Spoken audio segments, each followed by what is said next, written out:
In 330 BC, a young king stood before the greatest city on earth and watched it burn. He was 26 years old. He had already marched further than any army in history, crossed deserts that swallowed men whole, fought battles that should have killed him a dozen times over. And yet, here he stood, ruler of Egypt, destroyer of Persia, lord of Asia.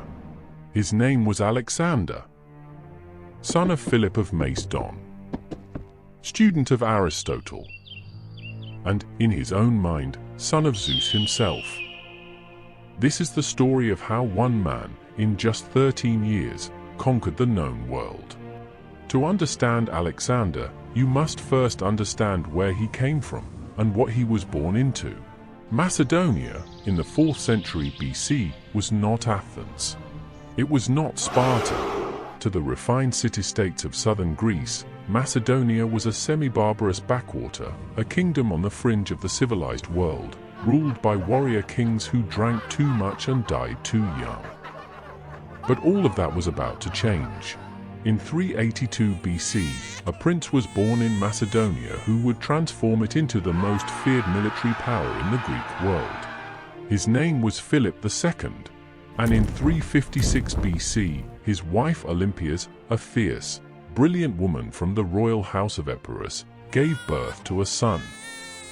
They named him Alexander. From the beginning, Alexander was shaped by two very different forces. His father Philip was a pragmatist, calculating, diplomatic, a military genius who preferred to win wars before they were even fought. His mother Olympias was the opposite, passionate, mystical, obsessed with divine lineage. She told her son, from the time he could walk, that his true father was not Philip. His true father was Zeus. Alexander believed her. At the age of 13, Philip did something extraordinary. He hired the greatest mind in the ancient world to tutor his son. He hired Aristotle. For 3 years, in a quiet garden called Mieza, Aristotle opened the universe to Alexander. Philosophy, medicine, rhetoric, biology, Homer, most importantly, Homer. Alexander slept with a copy of the Iliad beneath his pillow, annotated in Aristotle's own hand, alongside a dagger. He wanted to be Achilles. He wanted to be the greatest warrior who ever lived. He would surpass him. By the time Alexander was 16, Philip trusted him enough to leave him as regent of Macedonia while he campaigned in the north. A Thracian tribe called the Mede rebelled.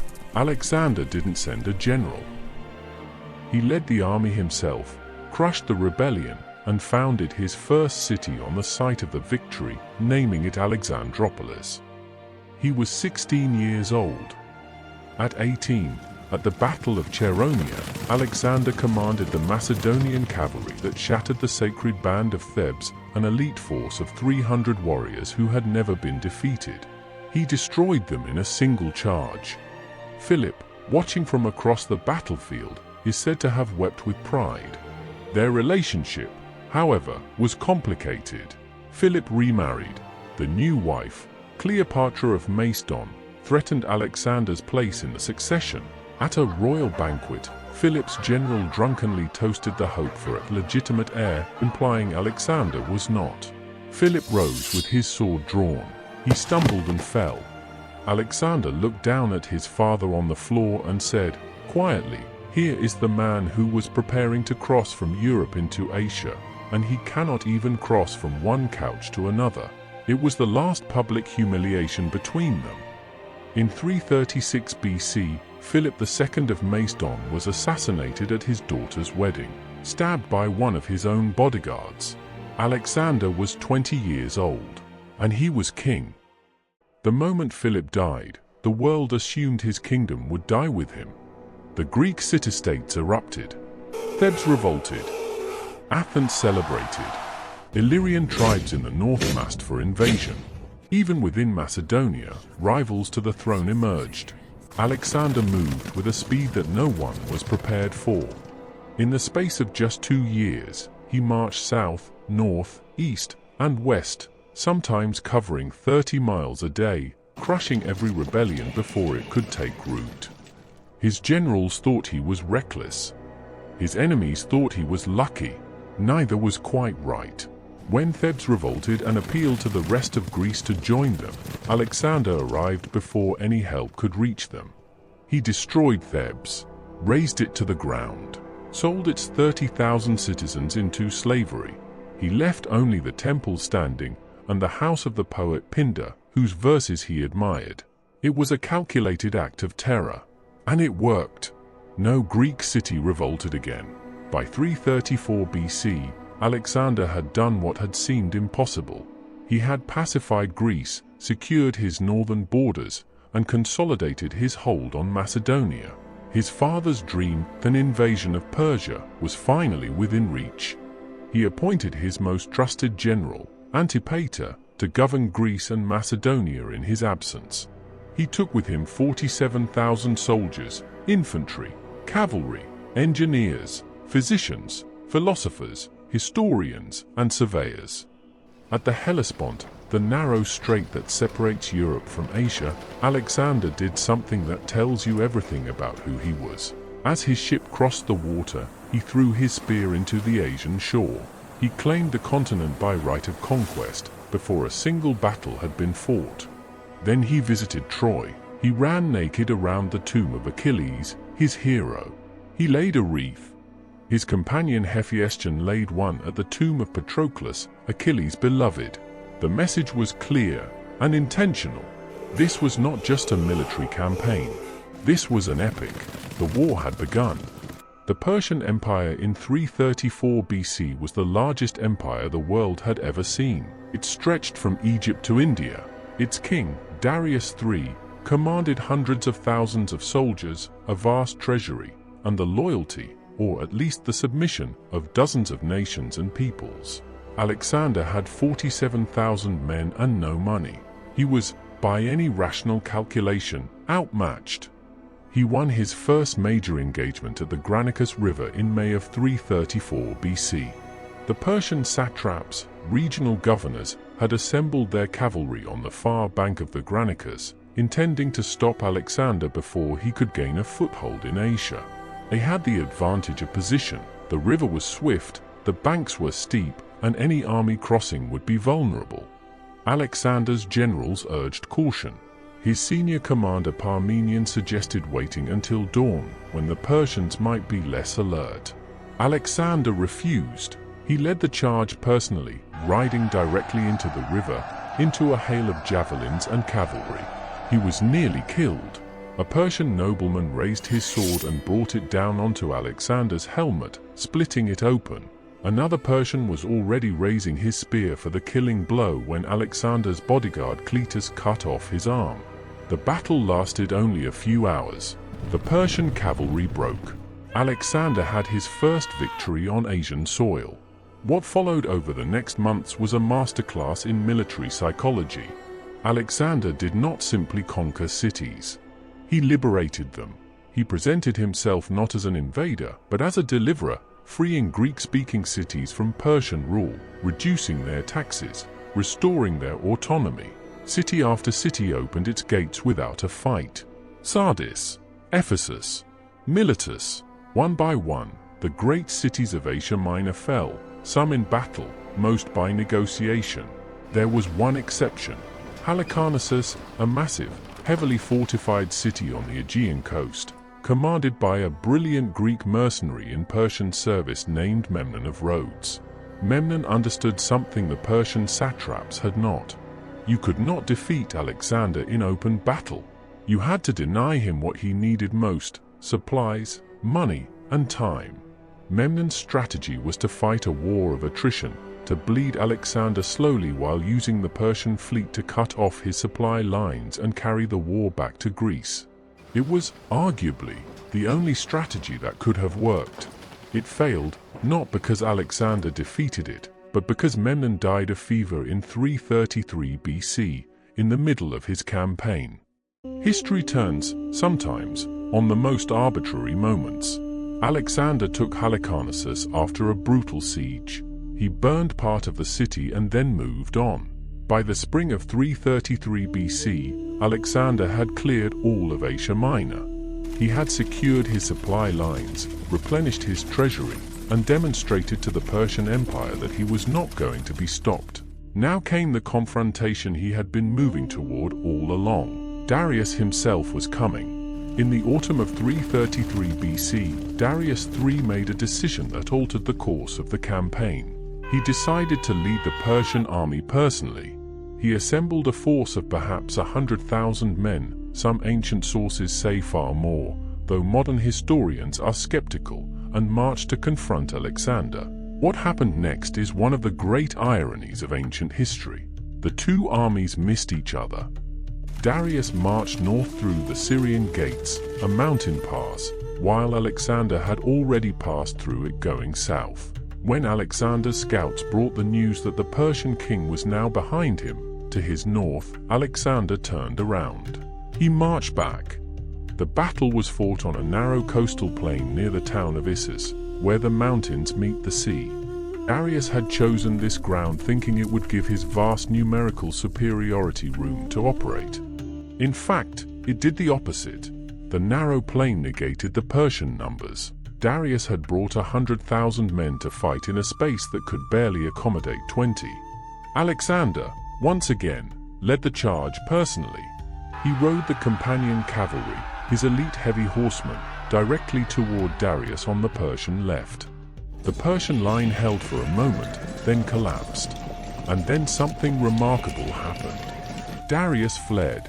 The King of Kings, the ruler of the largest empire on earth, turned his chariot and ran from the battlefield. He left behind his tent, his treasury, his baggage train, and his family. His mother, his wife, his daughters, all captured by Alexander in a single afternoon.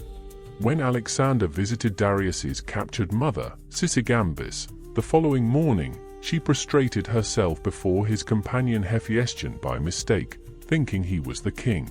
Alexander said, simply, "Never mind, mother, he too is Alexander." He treated the Persian royal family with complete respect. He gave them their servants, their protocol, their royal titles. He addressed Sisygambis as his own grandmother for the rest of his life. It was a political masterstroke. And it was also, by all accounts, entirely sincere.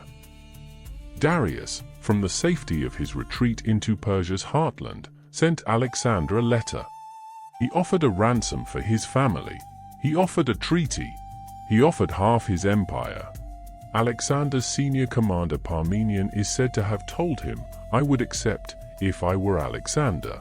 Alexander replied, "So would I, if I were Parmenion." He rejected the offer. He was not interested in half the empire. He wanted all of it. Rather than pursue Darius immediately, Alexander made a strategic decision that baffled his generals. He turned south.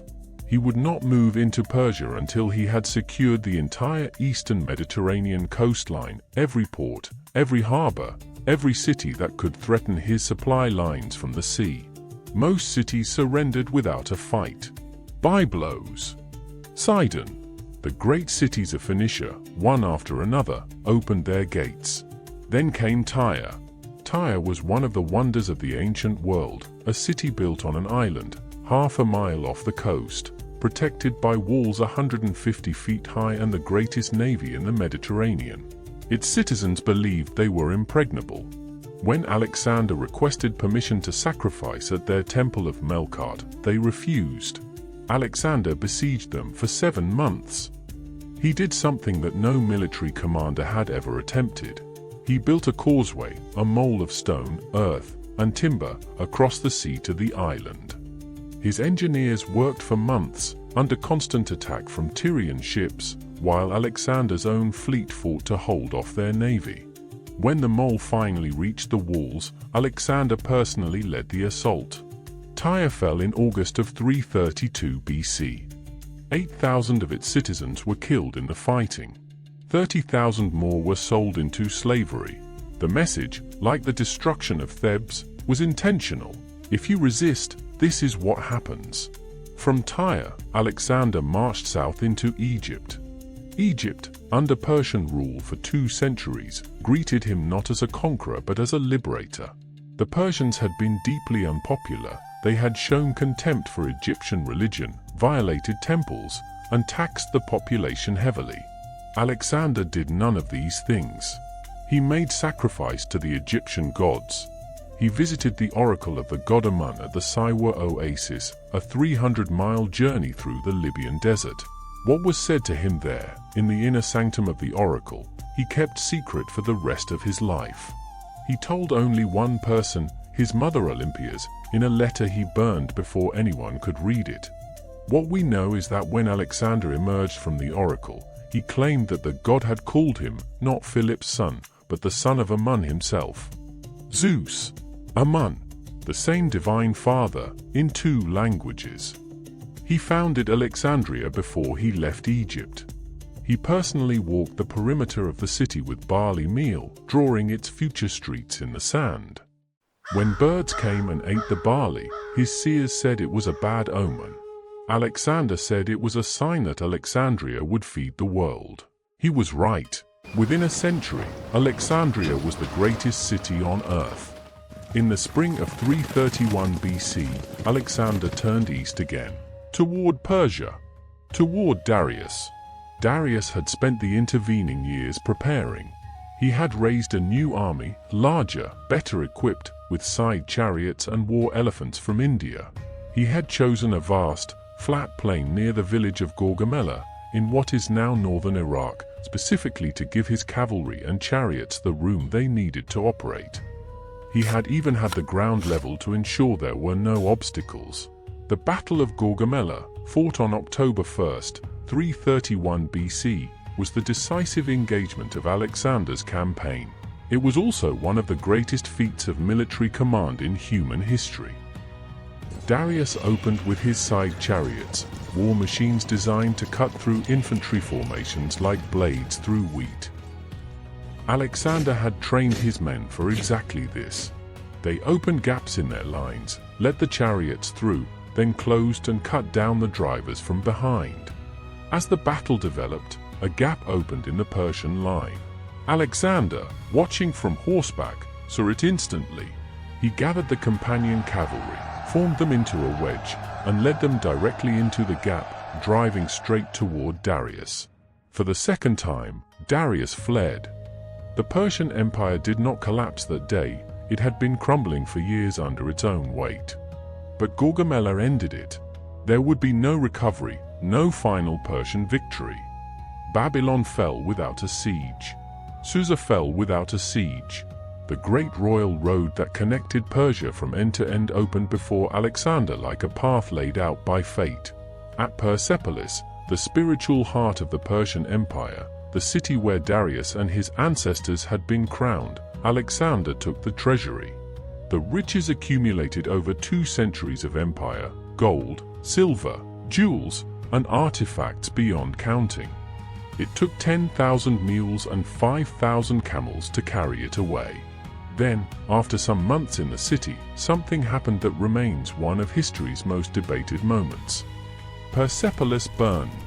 The great palace of Xerxes, the king who had burned Athens 150 years before, was reduced to ash. Ancient sources disagree on whether it was deliberate policy or a drunken act at a party. Alexander himself later claimed to regret it. Darius III died in the summer of 330 BC, stabbed by his own generals, left bleeding on the side of a dusty road in Parthia. Alexander found him still alive. By the time he arrived, Darius was gone. Alexander covered the body with his own cloak. He sent it back to Persepolis for a royal burial. He could have gone home. He had conquered Persia. He had fulfilled his father's dream 100 times over. His men expected to return. He kept going. The next 4 years were the most grueling of the entire campaign. Alexander chased Bessus, the Persian general who had murdered Darius and declared himself the new king, into the mountains of Bactria and Sogdia, the wild, ungovernable lands of what is now Afghanistan, Tajikistan, and Uzbekistan. This was not the civilized world of Persia with its royal roads and loyal cities. This was a nightmare of guerrilla warfare. Every valley held a new ambush. Every mountain range was another barrier. The local tribes, the Bactrians and Sogdians, were among the finest horsemen and light cavalry in the ancient world. Alexander fought them for 2 years. He founded cities. He married a Bactrian noblewoman named Roxanne, a politically shrewd move that scandalized his Macedonian officers, who considered it beneath a king to marry a barbarian. Alexander did not care. In 326 BC, he crossed into India. The campaign in India produced his last great pitched battle, the Battle of the Hydaspes River, against the Indian king Porus. Porus commanded 200 war elephants, which terrified horses and infantry alike. Alexander adapted, as he always did. He used a night crossing, feints, and flanking movements to neutralize the elephants and defeat Porus in the field. When the captured Porus was brought before Alexander and asked how he wished to be treated, Porus answered, "As a king." Alexander restored him to his throne. He made him an ally. He wanted to go further. He had heard that to the east lay another great river, and beyond it, another ocean, the edge of the world. He wanted to reach it. His army refused. After 8 years of continuous campaigning, 10,000 miles from home, they stopped. They sat in their tents by the banks of the Hyphasis River and would not move. Alexander raged. He sulked for 3 days in his tent. He made offerings and waited for favorable omens that did not come. Finally, he conceded. He turned back. It was the only time in his life he was forced to accept a limit. The journey home was almost as deadly as the campaign itself. Alexander led part of his army through the Gedrosian Desert, a catastrophic route where heat and thirst killed thousands. Ancient sources say it was intended as a test, a deliberate recreation of the legendary march of the mythical queen Semiramis. If so, it was a brutal one. Back in Babylon, Alexander began to change. He had always drank heavily, a Macedonian trait, but now the drinking grew darker. He was losing people. Hephaestion, his closest companion, the person who had been with him since childhood, died of fever in 324 BC. Alexander's grief was total. He had the doctor executed. He requested divine honors for Hephaestion from the oracle at Amun. He refused to eat for 3 days. He was planning new campaigns: Arabia, the Caspian Sea, North Africa, Carthage. The world was not yet fully conquered. There was always more. In the spring of 323 BC, Alexander fell ill after a banquet in Babylon. A fever that would not break. For 10 days his condition worsened. His soldiers, afraid, demanded to see him. He was too weak to speak. He greeted them in silence, moving only his eyes and his hand. On June 11, 323 BC, Alexander III of Macedon died. He was 32 years old. When his generals asked, at his deathbed, to whom he left his kingdom, Alexander is said to have whispered, "To the strongest." What followed was 40 years of war among his successors as his empire tore itself apart. The world he had united in a decade took generations to divide. His body, in its gold sarcophagus, became one of the most contested relics of the ancient world. Caesar wept before it. Augustus accidentally broke off its nose, trying to touch it.